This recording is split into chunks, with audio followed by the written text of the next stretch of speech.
To the BackYourself Podcast here. Chris is with me, my brother from another mother. How are you, my boy? Very well. No intro music this There's week, no mate. music, mate. No fucking around. It's time to make some money. It's time to go through the lineups, and it's the same garbage as every other week because, I mean, come 4 p.m, I'm sitting there refreshing the NRL website, waiting for some funny movement, and there just hasn't been that much. I actually, when you look at it the second time, it is a lot funnier. What's the Sungies out? So that hurt me deeply. But yeah, it's true. Anyway, look, I think we have been in the lab for the last couple of hours. Breaking news a few hours ago, and it's initiated mourning. It feels like a death in the family for the BackYourself Podcast. JD, Jason Demetrio, thank you for your service, but you have been fired and you're currently unemployed. South Sydney have moved on to bigger and brighter things, aka Ben Hornsby. So, I mean, I don't know, like, I'm hard pressed to see Latrell coming back and listening to Ben Hornsby personally, but we'll have to see how that goes. Will they fire up? I think. Chris, what do you think for the round ahead, mate? Obviously, wait, the whole round? Obviously, we're itching for the Thursday night preview, and there's no better way to start the weekend than a bit of South Sydney magic. But as far as the round ahead goes, is there any theme to the round or anything? I'm actually very confident. I think there's gold to be made and mined out of this round. There's a few spreads that I'm very happy to take and still trying to understand why they are this or that. But there is a few traps and hopefully we can avoid that and maybe game one is it. So let's start with Thursday night. Let's start with Dan Tran's team if you're watching, mate, which I know you always are. South. The new look South Sydney, not in terms of players, but as we mentioned, Jason Demetrio out. I wouldn't say controversially. He was, the writing was on the wall for a long time. I think he bought himself one more week when they fired up against Sharks, but coming off the massacre in Melbourne for the Anzacs last week, it was pretty much time to go. Ben Hornsby takes over as interim for the foreseeable future, and South Sydney play the Penrith Panthers, who get back Moses Leota and Senior Taruva on the wing. And Tane Milner's out, unfortunately, again, another minute silence for BackYourself because we love Tane Milne. He's out for 2 weeks after his dog shot on Cameron Munster after full time, which I'm still trying to figure out why he did that.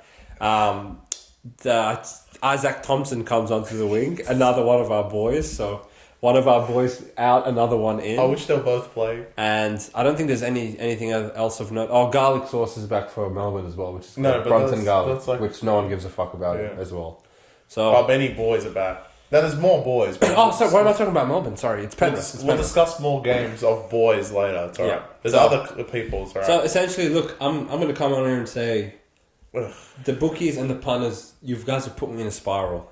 Because to be 14.5 to Melbourne and get killed by 30 plus, and Melbourne didn't even try, and now it's like they copy pasted the spread of last week, and against Penrith, which we know on a neutral they would be favoured over Melbourne, which they were favoured in Melbourne, funnily enough, by 8 points. I know Munster didn't play, but that shows you traditionally how much the bookies sit on Penrith. But now all of a sudden everyone's scared of South. Look, don't be scared of South. If you are brave enough to take South with a measly 14.5 plus against Penrith, then you're a better man than me. Because I know, like, I love a good upset and I love taking the points when I think it's value, but I swear to you, I would not take Souths at 20.5. I don't give a shit how much it rains.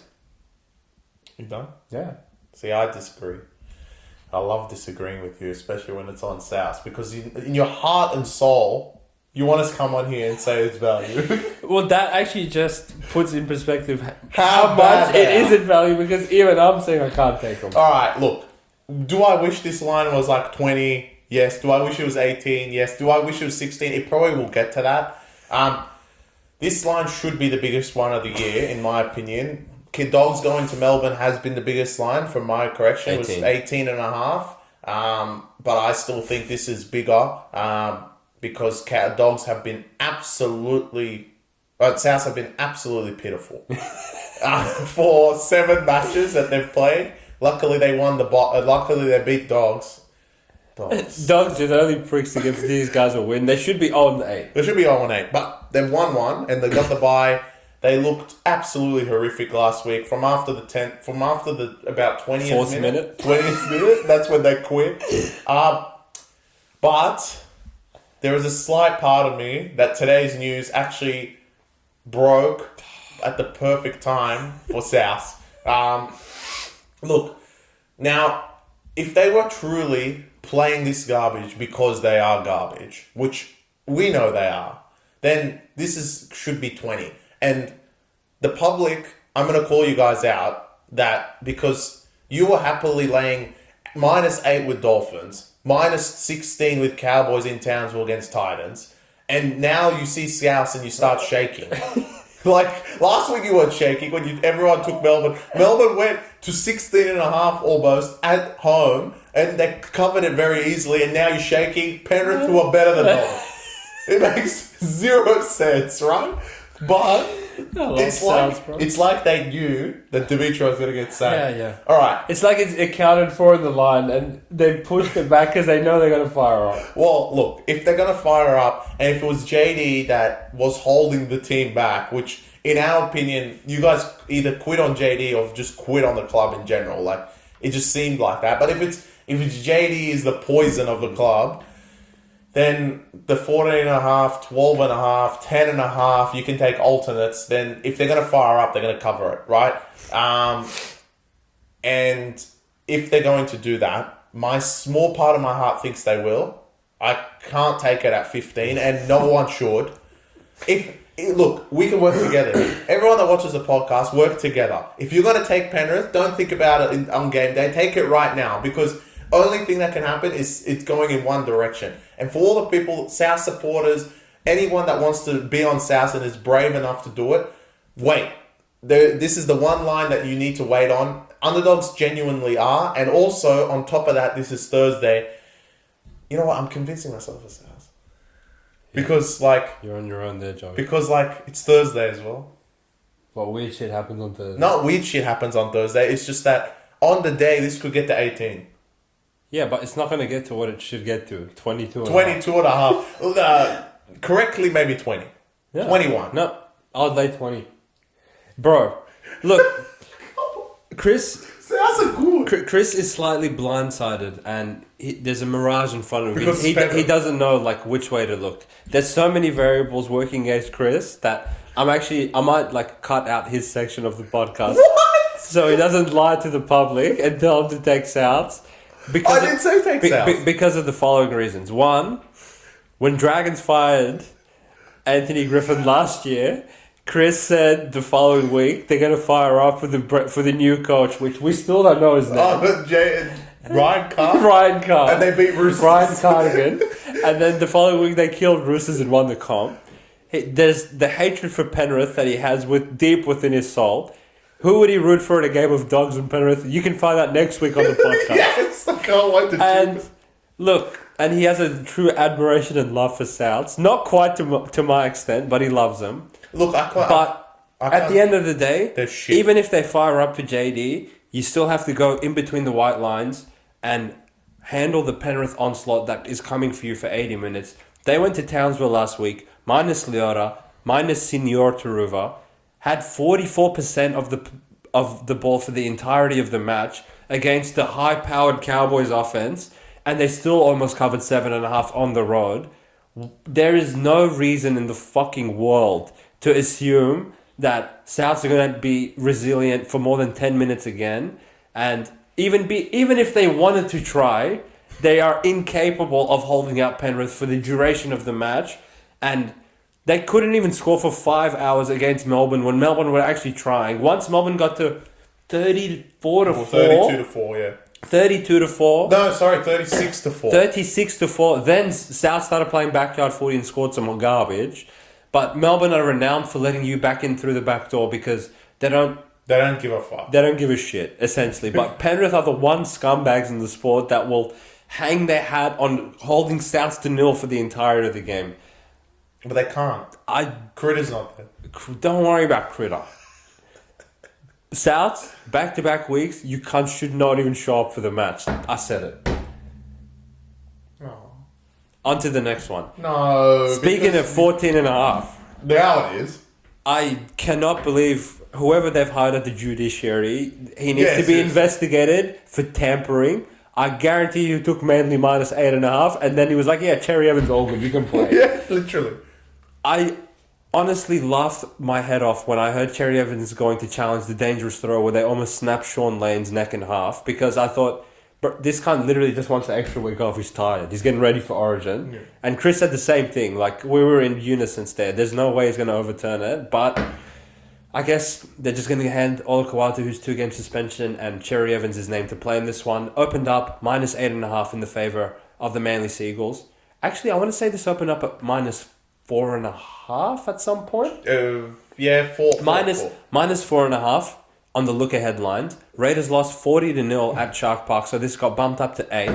So I guess the spread already accounted for the fact that Cherry Evans probably isn't going to play, but obviously we've seen the line movement in the last 2 hours pre-recording this episode that Cherry Evans does go to the judiciary, gets off with a slap on the wrist, and is available to play this Friday night. And the line has crept up about 4 to 6 points depending on where you look, at around 13.5, 14.5, depending on where you're shopping. So, Chris, is the big line justified in this one against the quitters themselves? No, I'm gonna say something first. Focus this at the judiciary. Cherry Evans, I consider you as like one of the most solid blokes in the NRL. You've done your great job for Manly, and I understand that you haven't had any charges in the past, but this is ridiculous. You should have at least got a week, if not 2. And just kept your whatever you had prior to going to the judiciary. If he actually failed his thing, it would have been the dumbest judiciary run of going to court of all time, because Manly's run, he actually would have put him out against Broncos in Magic Round, which we always say is always Broncos winning, but with Manly playing so good, it actually might be one of the games of Magic Round that Friday night, Manly versus Brisbane, and it would have taken you out of that game if you actually didn't get through the court. So, yeah, I think like maybe there was an inside job, but look, that's not for us to say, but it is now around 12, 13, 14 where you look at Raiders are absolutely just pushing out, and for good reason. I'm going to say this on the podcast. I said it last week and I kept my hair. Raiders, again, just do not show up to the stadium. In my opinion, this is the perfect scenario for you guys just to fucking quit, because you have a bye and then you take that away, you go to Queensland and you play Dogs in Magic Round. So as far as I'm concerned, this game is already an L. Even if you had every single player that you could possibly have on that dog shit roster, you still would probably lose this game. So don't even think about playing. As far as I'm concerned, 14 isn't enough. This should be 22. They're dead. I believe in Raiders. Look, they can't score. That is true, but the Manly will let them score. There's always an exception to the rule, and Manly will let them score. No, I agree. Manly will score, but they're going to put how many points you want them? How many points do you want Raiders to score? You want 20? I'll give you 20. You think Manly get 40 plus? They'll get 40. I don't think against this idiot. Because they have Matty. We're not just punters here at the Back Yourself Podcast. We are weather reporters, and if you look at the forecast, it is pissing down rain for the next 5 days, and it's not even the conjecture situation where, you know, let's say it's sunny throughout the week, but it's pointed on, it's going to rain on Saturday. I can't tell you how many people I've spoken to will say some shit like that to me and be like, oi bro, that game on Saturday, take the unders, it's going to be raining. Thank you. And then by the time you turn the stream on, it's fucking 50 degrees and 500 points are scored. No, but it is going to rain. But we know for a fact it's pissing down rain for the entirety of the week. We know the conditions at Brookvale it's a shocking pitch. Let's just call it what it is. Great rugby league atmosphere, but shocking pitch. I'm sure that like people have fucking torn up their knees multiple years in a row, and we had that incident where the players were crying that it's not up to NRL standards, whatever. And I trust the Raiders kicking game through Tarpany. It's not even kick. I can't do anything. Look, Ola Kawatu out is honestly he's worth a couple of points in the point spread. Yeah, so hence why it's gone from 14 down to 20 down. I mean, if he was playing as well, like what, you're gonna put Raiders plus 18 or something? Yeah. I guess you could say yeah, but what do you mean? Look, the I still don't think they're quitters. And they've quit. This is another week that they get an opportunity to actually figure some things out in the spine. It's not just a makeshift job of Yeah, fuck. Fogarty's injured. You have 4 days to train and get on the pitch. They had some game reps. They had a little bit more time to prepare. And it's not like they're playing the fucking Fortress. Well, they're at the Fortress, but they're not playing the Fortress defensive no, they can't defend. defensive line in Manly because they'll concede to anyone, so that's fine. But I'm giving you 20 points. If you're giving me 14.5 points, I know Raiders will score probably 14 themselves. Are Manly going to beat them like 36-12? I don't think so. Not in this weather. You can have the 14, an extra 20 on top of that you score on the day, and they still won't cover. Oh, fuck. All right, then I think we disagree on the first. They're going to get absolutely killed. Don't get me wrong. It is a hideous bet to take and watch. And as far as the actual result of the game goes, Raiders are not winning this. I'd rather take South. No. You want to do a side wager? What? First ever on the Back Yourself podcast. What do you want to say? If Souths lose by more than Raiders, I'll give you $500. Yeah. If No. Souths lose less than Raiders. Yeah. But if Raiders lose less than Souths, you have to give me $500. All right, deal. May the best man win. May the best man win. On the review, obviously, you boys can come into the comment section. We'll have it cash, don't worry. Yeah, we'll have the cash, 5 hungies on the table, ready to go. All right, we'll be on this side of the table. Yeah, it'll be there to start, and then you can just what slide if Souths over. win? Then I'll give you 5K. Oh, we can just go straight to cash. Fuck it. That. So yeah, essentially, I guess me and Chris, generally, I would say, as far as us putting our heads together, 90% of the games were in unison, but as soon as the games start getting... I told you, this round's retarded. As soon as the games start getting cooked, we start disagreeing. Just wait. Well, the next one we're going to... Okay, so back to normal operations. The Sydney Roosters, I'm sending you guys a formal message. Oh, here we go. I mentioned it in the review, and I'm going to say it again in the preview. Look, I know it's school holidays. It's not anymore. Okay, but it's at like an important time of the year. Mid-semester break at uni. People are going on holidays. Flights are expensive. I know Nick Politis has deep pockets, but you know you can save yourself the ticket fare. Don't go to Suncorp. It will save yourselves a lot of fucking pain and agony. You beat them in round 1, and that's going to work against you in this game again. Brisbane are going to fucking kill them. Is that your analysis? Yeah. On to you, Chris. Alright. I agree, but I want to give Roosters like this much hope, that I give them a chance. But if the way Brisbane are playing, and we prefacize it for the last couple of weeks, they're the best team in the competition. Roosters are going to have a long fucking day. I can just imagine how packed Suncorp is going to be that day for this match. This is one of the ones that you mark in the calendar when Roosters are coming back to town. And for the Brisbane Broncos, that Roosters were one of their losses, especially in the lights of Vegas. It's not going to look any prettier. Roosters played well last week, and I love having Sam Walker back, but you are playing a different beast this week. It's not Dragons. It is maybe the best team in the competition right now. Payne Haas, Cobbo, Ezra Mann, some of the notable... Haas played last week, but to give him another week on his belt, and my God, he's going to run through the middle of the team. And you guys look the same. I can't believe... 2 players back. I think that's the only... I can't believe you're starting Watson. Like, well, I guess... the way... Look, skill and talent-wise, it's always going to go Brisbane's way, right? And if you're just looking at this like, okay, you two boys are just looking at way too like they're going to destroy them, like you're not actually looking into the game, okay, I'll look into the game for you. Skill-wise, you got to say Brisbane. Like, over the park, I know the Roosters are talented, but Brisbane are just a little bit more talented. A little bit more. So it's very close, right? So why, if you're going to say Roosters, yes, the spread is 7-8. If you got in the early line, shout out to you on 4, but there was it was a bit of a scary early line because we didn't know with Reynolds and Walsh. So, you know, if you guys did jump on early or you had insider trading, then fair play. But I thought it was a little bit scary to be on 4. BackYourself Premium got 5, and I doubt it's ever going to go to that unless someone is going to play. But if you look at skill-wise, you kind of lean Brisbane.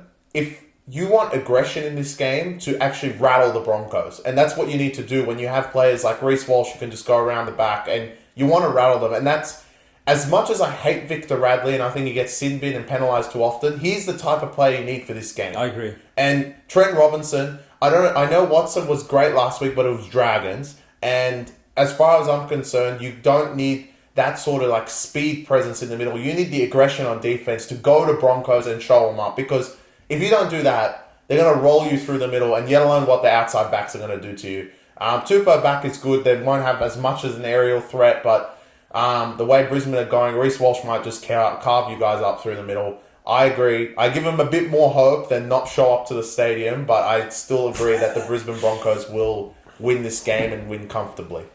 I'm borderline getting ready to put my hair on Broncos, but no. I'm waiting. I can't be bothered. Well, but I don't think it's even raining up there, so look, essentially, they can't even be saved by the. To elaborate on Chris's point, in the round one fixture where Roosters beat Brisbane head to head, very impressive win. However, I want to reiterate that early on in that game, Brisbane, I felt, were all over Roosters for the first 15-20 minutes, physically dominating them. The game turned on its head when Ezra threw that stupid intercept pass to Manu, and he scored under the post 6-0 when they probably should have been 6-0 the other way. And then Roosters were very resilient to hold them out for the entirety of that match, essentially, in a low-scoring fixture, and beat them by double digits, I believe, in the end.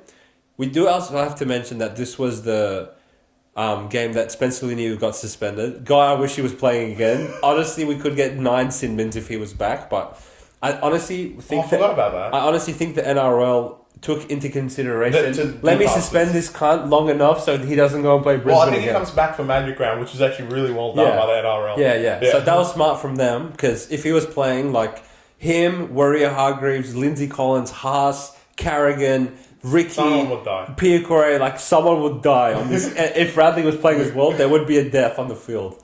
Having said that, angry Brisbane team wanting revenge for a round 1 loss. They haven't even been out of third gear in the last couple of weeks, playing bums like Raiders and Tigers and Dolphins and all these cats.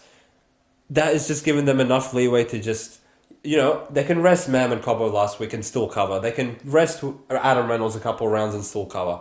Now all their trips are back. It's full hands on deck. Roosters are coming to town, where I don't think Roosters have had much success. I know a few years back when Broncos weren't great, you guys went there and consistently beat their ass, but since Brisbane actually became good, Roosters, remember the last time they went there, they got killed. And I think it's going to be copy-pasted the same thing. Technically, a spread of 7.5 is correct and justified if you just look at the two teams in a power ranking sense. You can't really go and put Roosters plus 9 or 10 or 11 or anything like that. So I'm not saying the spread's wrong, but in terms of a situation of who I would want to be on in this game, it's Brisbane. Broncos, and more Broncos. I would not go even sniff the Roosters, especially head to head. Don't do that. If you want to take the spread, maybe you'll get an 8.5 on game day, because the reaction to the team list really pushed the line in the Broncos' direction, which was expected. As Chris mentioned, we gave up the 5.5 to Premium, and you're not going to see 5.5 for the rest of the week, so we're happy to ride that one. I do feel like, and this is just a sidetrack, so we've already said our piece about the Broncos game, so that's that. But traditionally, in a footy season, every 3 or 4 rounds, there's a game or two that when you beat the closing line, you are rewarded for that, and your team covers the early line but not the closing line. So for example, for you guys that aren't as punting savvy out there, let's say hypothetically we take Brisbane minus 5.5, and the public loves them so much by the time game day comes around. Maybe a few people listen to our podcast, they say, fuck it, let me take Broncos minus the spread. They close at 10.5. Traditionally, over the past couple of seasons, and how sport works in general, there's going to be 1 in every 10 or 15 games that falls on 6, 7, 8. And the punters are rewarded for their hard work doing their research early in the week. But this season has just been none of that. Hasn't happened. Whether you bet on Monday or you bet on game day, it's the same shit. You either pick the right side and you win, or you pick the wrong side and you lose. I just feel like I've been doing this long enough, and I can see a situation where Roosters keep this one tight for a little bit. Maybe it's a tie ball game at the 65th minute mark or something. And then, as Chris mentioned, that little talent edge that the Broncos have in the key positions. Maybe it's an offload from Haas. Maybe it's a step from Reece Walsh. Maybe it's a bit of solo brilliance from Cobbo. I'm not sure what exactly it'll be, but I do trust Brisbane to get the job done in this one. And a line of -5.5 compared to 6, 7 or 8 in this sort of environment where I know the Roosters will be fired up as well, I think could be the difference in a winning or losing bet. We will have to wait and see, mate, because I agree. We haven't had... Every time that we've got line value anyway, they've just won and covered the new spread. So hasn't really rewarded punters too much, and I can see how it's a difficult season. Obviously, we are 7-1 in the first 8 rounds, so maybe not so much for us. But touch wood, let's keep that going into round 9, and we have an afternoon game, and my favourite team returns. The Dogs out. The Bulldogs host the West Tigers, which is becoming an intriguing event because everyone wants to see what the Dogs have. I'm going to let you go first, and then because I have some great analysis for you. So, Dogs essentially 1-17. However, they do bring back Kurt Jumpman himself. One of our and Max King is back from his head knock from a few weeks ago. And the Tigers are running out the same garbage as the last 4 weeks. So, I know you said the Bulldogs host them, but no one's actually hosting anyone because they're just Tigers. What are you guys doing? They're playing in Scully Park of all places. No, they're not. It's Addo. Scully Park's next week. Oh, okay. Yeah. Sorry, I got a bit mixed up there. Yeah. So, okay, the Bulldogs are hosting them at Accor Stadium. Not that it's a home stadium. Coming off their bye, coming off covering, I believe, 5 games in a row, and famously, they beat the shit out of the Knights when we said that the Knights will hammer them. So, a week off from Dogs, and I'm sure they're rejuvenated and ready to go, and the Tigers have a bit of making up to do after copping losses in the last 4 games previous. So, they have not actually won a game since the Easter Monday Miracle Part 2. So, Chris, talk to me about what you're seeing in this moment. Look, I want to say one for the NRL. I know they've already played 1 game at Belmore, but this would have been a perfect game to put either at Belmore or at Leichhardt, depending who was supposed to be at home, especially 3 p.m. in the afternoon on a Saturday. Fortunately for you guys, it's pissing down rain it's not going to be, there's not going to be a full turnout. But if this was in the broad winter sunlight, it would have been a great day for both teams. So let's just say that in peace instead of fucking Dogs playing Titans. Dogs Tigers would have been incredible. Now part 2, I know I hate the Dogs, and I will still say that, even though I apologise to them after they lost to the Knights because they proved me wrong. But I actually want to say on the podcast, I think their bye did the wrong thing for them. Oh, okay. Came at the wrong time. Dogs were absolutely on the high after beating Titans, playing 3 tough teams, playing them well. I know we're joking about you guys giving South their only win, but you covered that game because everyone would have thought South would cover one, but they didn't. Beating Roosters when everything should have been against you in that wet weather game and really putting in a performance against Melbourne, and technically really should have won if it wasn't for just the talent of how good Melbourne are, and then beating Knights. I think you guys were literally on the rise, winning after win after win after win. And I know the bye would rejuvenate your team. It should, health-wise. But the players that were out, I mean, I don't think Kurt Mann is that big of a deal, to bring him in. I know Preston's on the reserve, so, bringing him in for Salmon, yeah, okay. But, I mean, Sarala loves Salmon, so maybe even he won't come in. He might come on the bench.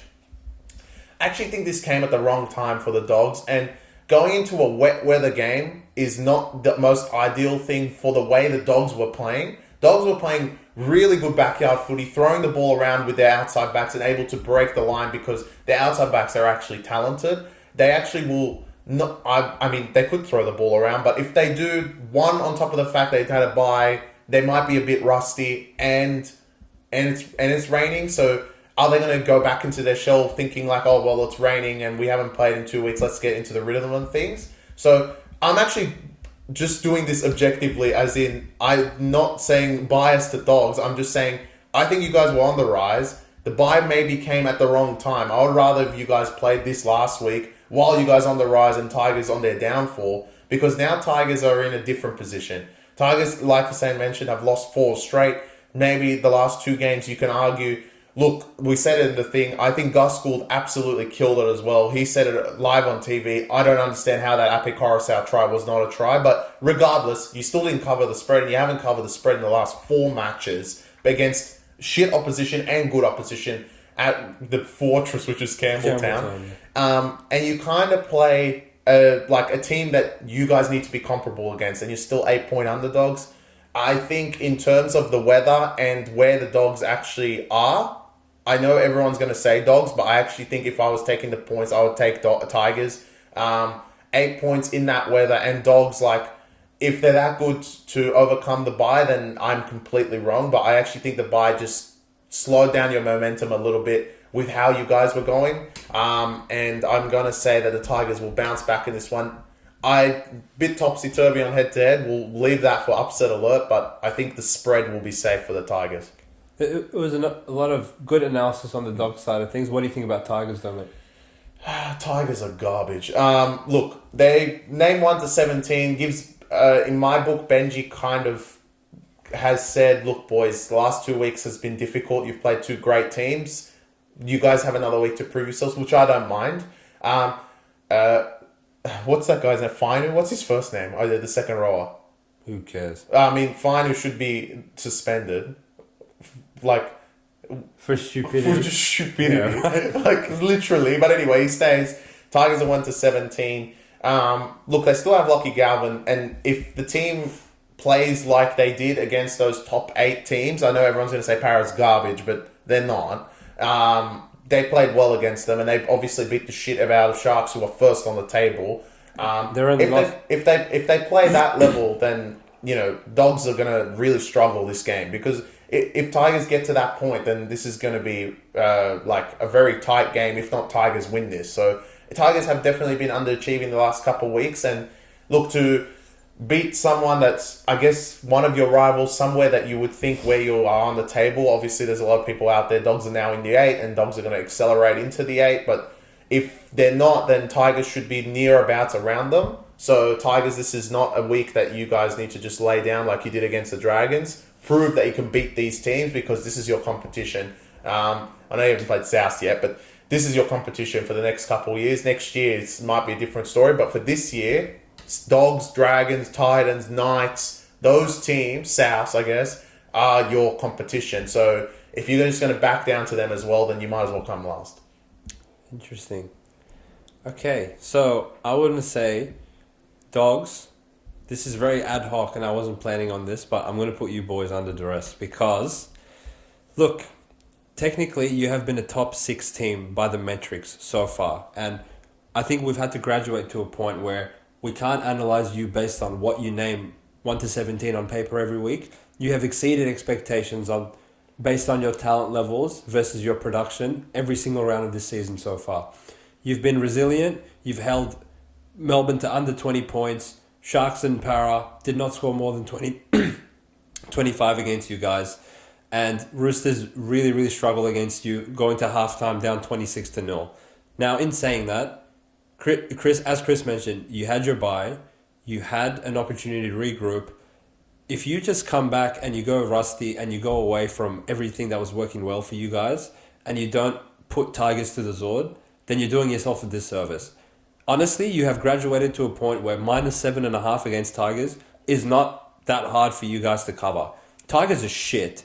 Tigers won 2 games, and ever since then have not been competitive in any games. And they played Dolphins, some other losers, and they really got exposed against Penrith and against Broncos in the previous 2 weeks. So, Dogs, you come off your bye, you're rejuvenated, you get some troops back, you're playing an inferior team because now, I mean, preseason was one thing, but now everyone agrees that Tigers are the inferior team to you. You have been defensively one of the better outfits in the team, and Tigers, as we saw in the last couple of weeks, really struggled to get the ball over the line, even with Lockie Galvin back. And it seems like Benji is just really struggling to get these guys clicking on offense. So, under duress, Bulldogs, -7.5. I expect you guys to cover this line, and I'm putting my 7-game under duress streak on the line with you guys. Let's go. Who let the dogs out, baby? All right, mate. Good luck. I agree. If I had to do an under duress, I'd say these guys. Yeah. You can't not do what you guys have been doing for weeks. Yep. Basically. And if you play half as well, you'll cover 7.5. And traditionally, this would be the sort of fixture where Chris and I would come on and be like, oh, don't overreact to this team beating Y team and now their spread's going blah, blah, blah. And there's so many examples of that. Just looking back to last week, the Dolphins and Knights game is an example. But you know what? I'm not going to actually apply that logic to Dogs here because Dogs have actually played good every single week. They've played the right way. Serraldo actually has them playing top-tier footy. Their offense, which was what we were a bit afraid of, has actually been clicking down the left side of the field.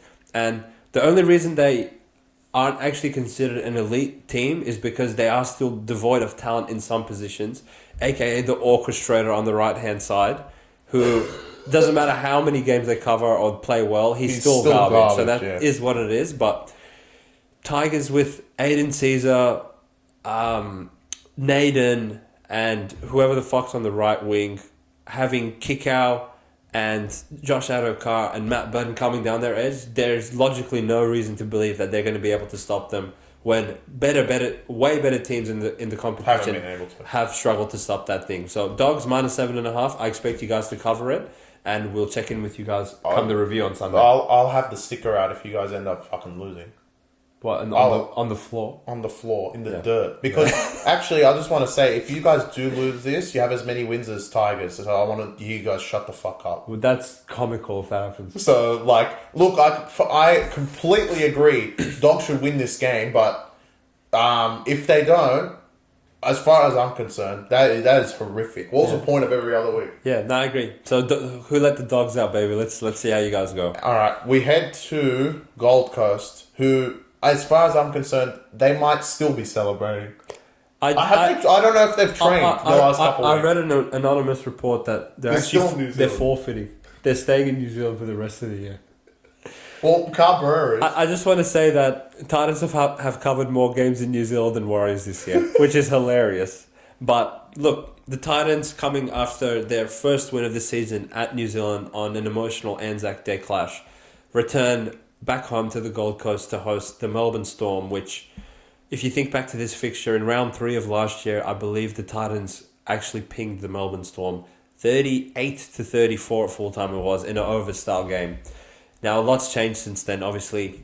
Titans still reeling from the loss of Tino. However, you wouldn't know it if you're just taking them on the handicap every single week, because they have covered the 4 rounds in a row. And nothing changes in terms of the point spread goes, because they are getting 14.5 points, even in Gold Coast, against the scary Melbourne team, which we saw last week when handed a lot of possession, can put points on the board like there's no tomorrow. So, bit of a weird game. Chris, talk to me. What do you think?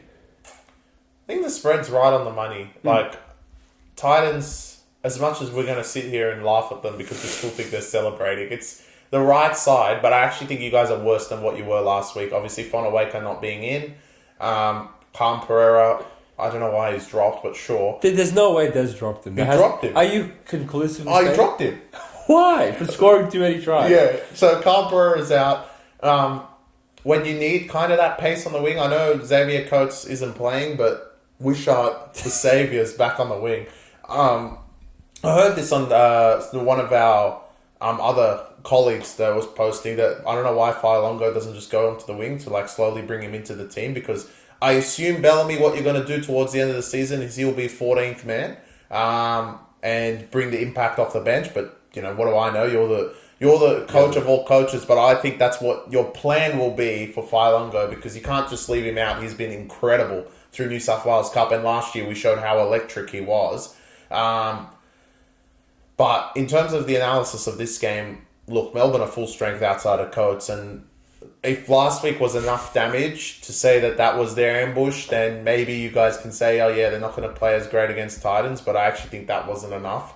The only thing is, I had this analysis with Manly when they went to Gold Coast. There is a lot of look ahead for the Melbourne Storm, which is going to take into my analysis for one other game, but the Melbourne Storm hosts the Sharks next week, which at this moment in time would be first versus second, and both be 7-1, depending on what happens this week. And that would be an absolute blockbuster on a Saturday night. And it kind of is a look ahead for Melbourne. Bellamy also confirmed that Xavier Coates will be back for that game. So he's really, for a hamstring injury, it's probably very minor, and they're just keeping him out because of precaution. basically because it's Titans. I don't see Melbourne not winning this game. I think that's in the book, but I think the spread is probably right on the money. You don't know what Titans are going to show up, and look, the Melbourne pack isn't that great to expose the fact that there's no Fonaweka and no Tino. If you're playing Brisbane, then I would say not show up, but if you're playing Melbourne, they're more the skill side, what can Hughes and Munster do and Pappy and Grant to move this all together. Obviously, if they're on their day, which Hughes, I'm sure, is not going to be happy from last week that he didn't get a meat pie on the board like everyone else of those four players. But I think the spread's right on the money. It just depends on what Titans you get. I'm definitely in a play of I'm not confident in this game at all. I just want to see what happens. Yeah, one of the few games that we haven't actually sent a play out on BackYourself Premium because, as Chris mentioned, we believe spread right on the money, and I would say least interesting game of the round. That next one. We like... Oh, yeah, well, yeah. Well, Cowboys are involved, so it can be funny. But, look, we know Melbourne's going to win. It's just a question of how many... Bye they're going to win. Do I really see a reason for Melbourne to be motivated to go and cover 14.5 on the road? Not really. Do I see Titans putting in another big effort, their fifth one in a row to cover again, coming off their first win of the season? Not really. I don't think there's really a strong conclusive argument you can make that either side is value in this one because a 14.5 spread probably is justified, which hilariously enough, Melbourne were 14.5 last week to South, so that just shows Titans and South are probably on equal terms, although that was in Melbourne and this is in Gold Coast. This would be 16 in Melbourne, I guess, or 18. Yeah, well, that's still not. If it was in Melbourne, I think there's a different. As Chris mentioned, Fonaweka probably a big loss. There's a point in time where teams can only cover for so many players being out in similar roles. So you lose Tino, who goes down. It's next man up. David Fifita, he's been outstanding the last 4 weeks. I know he cops a lot of shit, but he's literally just fucking scooting from dummy half and scoring and trying to put the team on his back. AJ Brimson was outstanding at fullback last week. Again, they have no Campbell. Again, no Campbell. Cam Pereira, if Des has actually dropped him, then he honestly might have dementia. I don't know why he would possibly do that, but sure.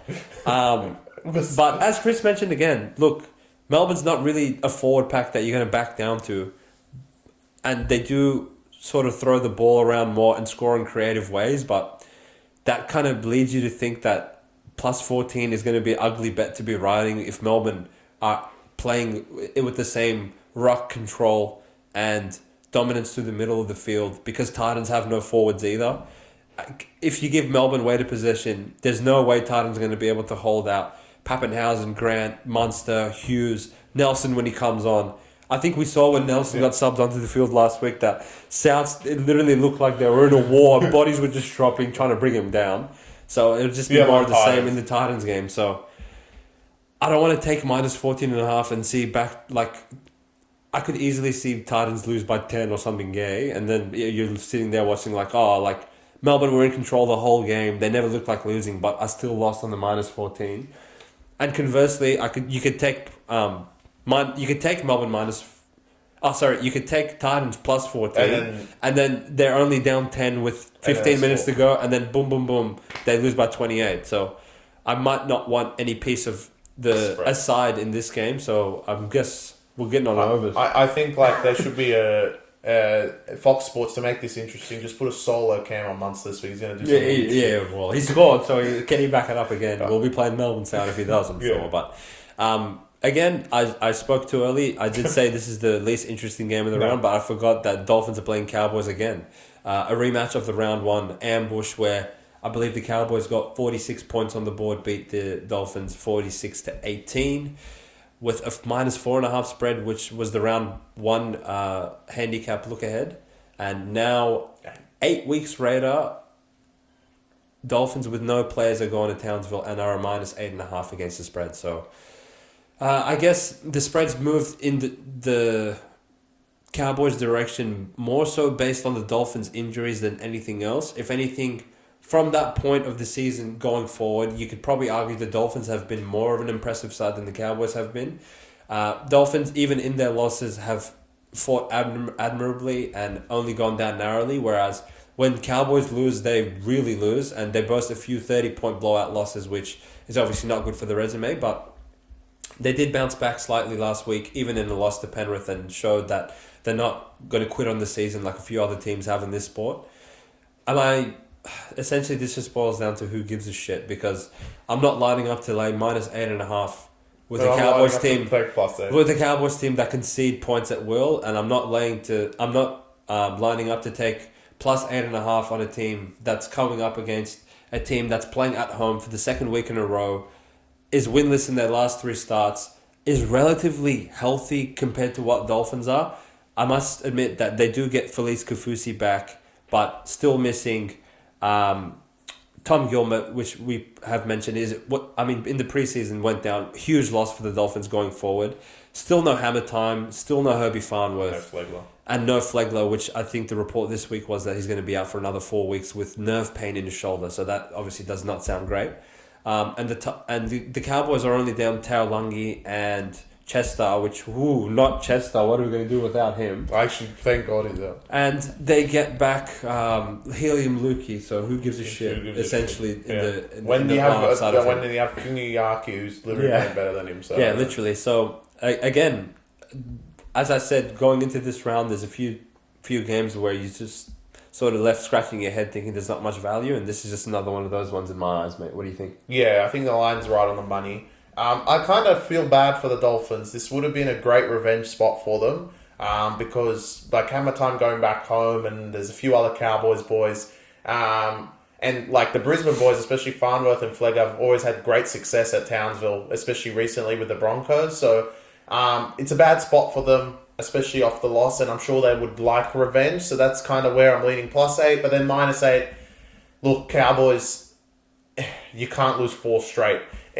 I know that last week was impressive, and you obviously you put them under duress, and they covered the 10, and actually made Penrith look non-Penrith like in that second half, because of your offense and how great it was. We know you guys can score. It's just on the defensive end, and Dolphins are not the team that just to back down to what you guys are going to throw at them. I know that you guys can score points. That's fine, but they will score maybe just as many. I know that talent's probably not there for the Dolphins, but I still think they'll be able to put some points on the board because it's Cowboys.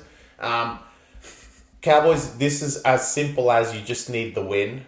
That's why I'm a bit skeptical on the 8.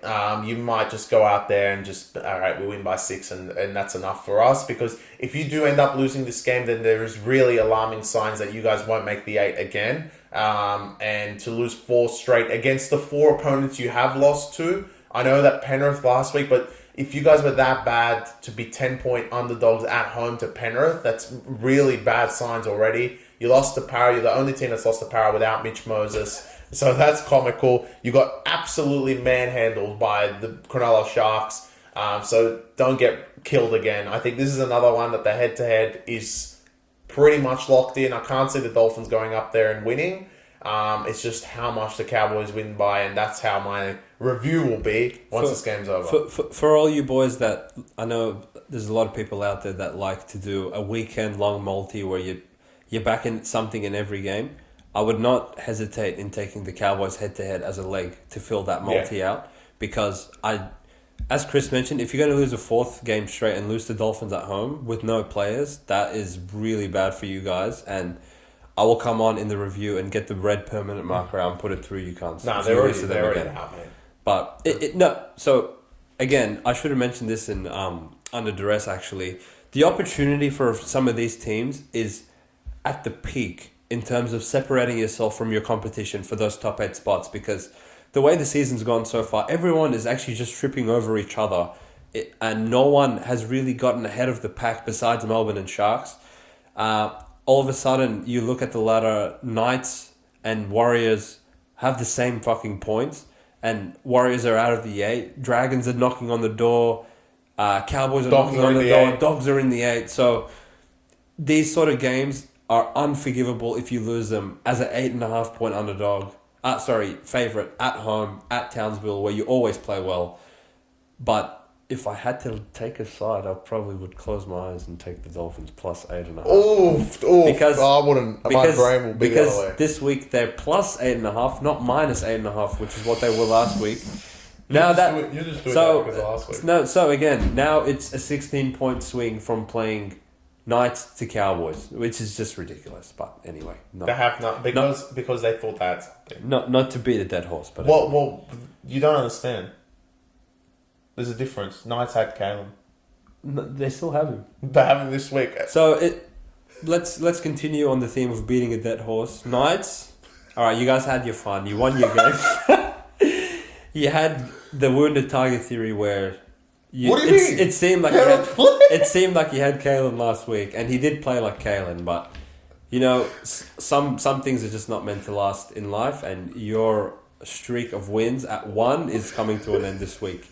This close, and I did plan on coming here and giving Warriors as under duress, but as those of you who follow us on Instagram saw, I already yelled at them for the Titans review in the Titans review, saying, "Tamara Martin, come on, mate, come on." So, Warriors, if you guys are pretenders, you'll be exposed in this game, but I want to hold on to the hope that there is more than 3 quality sides in this competition, and you are one of them, and you will go to Newcastle come Sunday afternoon. And they're back in Australia, so they're just going to cover because they're not in New Zealand anymore. That's as simple as my logic goes. Look, this is the dumbest line I've ever seen. I don't know how this is not 6.5. Look, last week, you idiots did not want to take plus 8 on Newcastle against Dolphins, and now you're scared of Newcastle. Kalen is not playing. Do you want me to sound an alarm? Kalen is not playing. This team was plus 8 in New Zealand with Kalen. Yeah, with Kalen. Without Kalen, they're plus 2 or 3, and it's getting to 4 because now everyone's looking at the lineup and opened it and they're like, "Oh, it's Adam Armstrong again." Yeah. Kalen wasn't concussed for once. Yeah. He's not back this week. They still have Gamble. Look, Warriors, just like the Cowboys, just go do your job. Like, simple as that. You cannot lose 4 straight. You're both on 3 losses in a row, and you've got a layup, as far as I'm concerned, against the Newcastle Knights without DSAF. Newcastle, you know what? The weather in Gold Coast / Redcliffe must have been pretty good. You probably should have stayed there because, as far as I'm concerned, the flight down, you might as well not have done. They're going to go to Newcastle and absolutely lay an egg. You cannot start Armstrong in back-to-back rounds, even though I think he's actually good. Yeah. Like, to be honest, like, you're not Kalen. We get it. Like, your spark has been done. You're on debut, and everyone didn't know what you were made of. Now you're playing a different opposition. And look, we mentioned last week we're not off the Warriors' defense, and Andrew Webster has really locked down their defense, and I'm sure that's what's going to happen. Knights, we know from back-to-back weeks, and when you despise them back at the start of the season, they can't score. They can't. And they cannot score. So don't look at last week. So I think this is probably the easiest analysis, and the one line that I actually am like, this is completely wrong, and until it gets to 6.5, it's still wrong. Yeah, I agree. I totally agree with you. It's not. The only thing holding from Warriors going to 8 or 10 is how incompetent they've looked in the last 3 games, coming off back-to-back losses against Dragons and Titans. But if you actually just want to pull back the curtains and look at each team for what it is, Knights, you guys aren't good. Is Frizzell playing? No. It's still in Lucas of War. And still? And I did make a concerted effort to mention that the Knights have the edge in the forwards against Dolphins last week, which through them dominating time of possession for the first 25 minutes, it was all through the good work of their forwards. Agreed. But this week, Capel comes back to shore up the right side, which got absolutely killed by Brian Kelly and co. That's not going to happen with Capel in there. He's an Origin caliber player for a reason. He's the mercenary. He is the mercenary, and he did earn that title, and he's going to be slaying the Knights. And I don't think Knights are equipped to deal with Adam Fanua-Blake, Tohu Harris, Sean Johnson, Wade Egan. I wish I could say Luke Metcalf, but unfortunately Harris Tavita is still there. Please, Chanel. No, I wish it was Chanel. Please, Tamara Martin. Pass. If anyone shows you this clip, pass the ball. Pass the ball. Roger Tuivasa-Sheck is outside of you. It's not a fucking... It's not a statue. It's a living, breathing person. You can give him the ball. Maybe he can score. Because as soon as the ball gets to you, like me and Chris have a game where whatever the tackle count is, we just add 1 and say the number because we know like the play's dead. But It is really fast. he's not fast whatsoever. He's definitely not as fast as the Knights halves, that's for sure. So yeah, essentially Knights, we had our fun with you last week, but piss off this round, you're not good. I do not want to be wearing the Knights polo come the review. And then we end the round on Sunday evening with... You wish it was evening. Yes, I know the Zarafrost brothers have stayed around for the end of this game with their hands in the air, praying for a bounce back from their Dragons. So shout out to you boys watching as always. Chris... They don't call you the Dragons Whisperer for nothing, mate. Come and tell me that you are taking the Dragons plus 12.5 in this game because it is the right side. Let's go Dragons. Yes! I am going the way of the Dragons. The Cronulla Sharks are 6-1, and the last time they were minus 12.5 was their one. They played at Leichhardt and got absolutely ambushed. The Dragons have ambush all over them. They have the longest turnaround out of the two teams. Sharks, obviously, 7-day turnaround is perfect for them, but they just beat the shit out of the Raiders. But take that with a grain of salt. Raiders really could just not score. And I don't think the Sharks really they defended well, but they didn't get much thrown at them to defend well. The Dragons, on the other hand, I think if they put half the performance they did in that first 15 minutes, then it might be a very good start to the Dragons winning this game. Offensively, I'm never worried about the Dragons. They have Lomax, Ravalawa comes back onto the wing, and of course, the general himself, Benny Hunt, that goes through the middle. The biggest thing of this game is actually Shane Flanagan. He has had this circled in his calendar as his per words in his interview, ready for the Cronulla Sharks. He actually was calling out the shit talking, saying they haven't won anything since he was there, which is actually pretty funny because it's true. Yeah. And he's got their number and he is ready for this game. Sharks, if you are the same team as you always are, you're going to be complacent because, like I said, I can say it on both sides of the coin. Melbourne's going to be complacent going to the Titans. Sharks are going to be complacent, especially playing the Dragons. I know that maybe the derby might not put you as complacent, but being at home kind of gives you that edge that you're going to be like, oh, it's Dragons, who cares? And the other thing is, even though it has been a derby, typically you always beat the shit out of them. Like last year, both times you beat the shit out of the Dragons, playing just the best footy you could ever see and just running through them. So, on that note, I'll give you my analysis. I actually think the 13 points, the way this blew out after the Dragons lost to the Roosters and the Sharks win against Raiders, who literally started weeks. Yeah. And I said, don't show up. And I'm giving this guy 20 points for them. It can't show any good signs. And look, I think the Dragons will show up in this game. They've been hot, cold every single time. And if you actually look at all the way through, it's hot time and the Dragons will bounce back against the Cronulla Sharks and give them a red-hot crack. Look, essentially how I view this game, in the previous analysis with the Dogs game of, traditionally we would be like, the spread should be inflated and we should take the underdog. This is a carbon example of when we do apply that logic. This game's at PointsBet Stadium. The Dragons were also on the road at Allianz last week. So you're meaning to tell me that you're going to put Dragons 4.5 points to Roosters, and then 10 days later you're going to put them 12, maybe close to 14.5? We know that if Sharks played Roosters, maybe you'd get a line of 4 max, maybe 2.5. I would say probably 2.5 to Sharks. Yeah. So where the fuck has the 8-point adjustment come from? From Dragons quitting in one game? Surely. We know that Shane Flanagan, look, it's difficult when you're coaching Dragons to get them to play good every single week. But in saying that, every single time they've had a bad loss, they've backed it up with a good performance the following week. And that is the sign of a well-coached team. And we know Shane Flanagan is not a good coach. He is a great coach. And I believe he's going to get a fantastic response from his troops this week.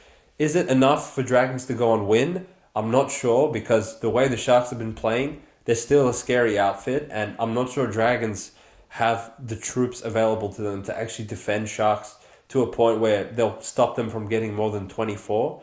But when you're getting 12.5 points with a competent underdog that can score. Chris is the one that always comes and bangs the table and saying, look, doesn't matter how resilient you are, if you can't score, then you can't score. And it gets to a point where it actually detracts from your defense because you think to yourself, fuck, we've stopped them 10 sets in a row. Whenever we get down there, we can't score. What's the point of continuing to try?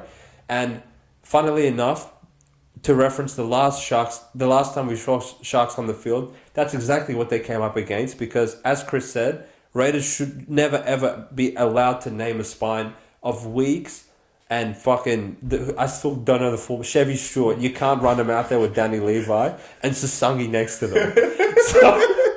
So coming off that against a Dragons team where, look, if they give 55% of the ball to Dragons the way they gave it to Raiders, Dragons will get 18, 24 points. I have no doubt about that. One kick to Lomax, there's 6 points. One where they pegged the ball at Ravalawa, there's another 4. And a bit of Benny Hunt magic, that's 3 tries.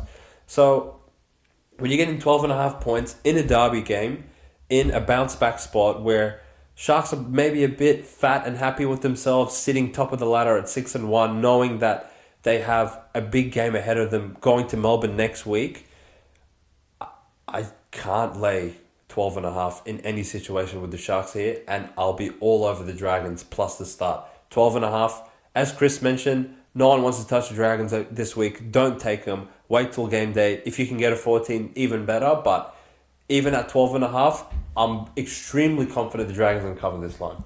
Well, in my opinion, 10, 11, 12, 13, 14, it doesn't really matter because sound the fucking alarm. Upset alert is here. It is going to be the St. George Illawarra Dragons. They're going to go to PointsBet and win this game. Wow. They're going to win outright. The Dragons are in a huge bounce back point. Shane Flanagan has circled this on the calendar for the reason, and we had a reel. It went actually pretty well, and it's exactly what the Cronulla Sharks are. They have this much hope now, and all the teams with hope, as soon as they go into the round and everyone's saying the Cronulla Sharks are this, Cronulla Sharks are that, as soon as the round ends, everyone realizes, it's the same old Sharks. And if they lose to Dragons, it will be the same old Sharks. I think there's too much look ahead for this team. They think they're high-flying. They are absolutely at full strength, the Cronulla Sharks. And the St. George Illawarra Dragons, in the derby contest it's going to be, are going to go to PointsBet and spoil the absolute party. Take them head-to-head. I know if you're worried about head-to-head, which I wouldn't be because I'm going to take it.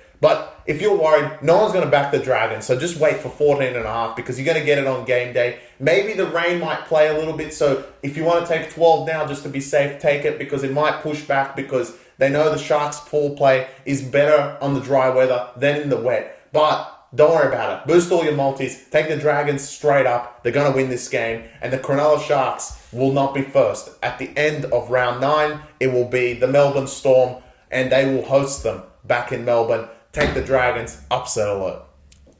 I can't wait for this game. I'm shaking. I can't wait. I'm really going to enjoy taking Dragons line and cheering for them. Zarafos brothers, I hope that put a smile on your face. What a way to end the podcast. Chris guaranteeing a victory from the Dragons at, I want to say they're probably $4.50 at the moment. Will they get to $5? Obviously, we'll be monitoring those markets throughout the rest of the week. And we will check in with you guys, as always, come Sunday. And we are keen for it. Appreciate you guys supporting the pod and sticking around. Chat to you all later. All right, peace.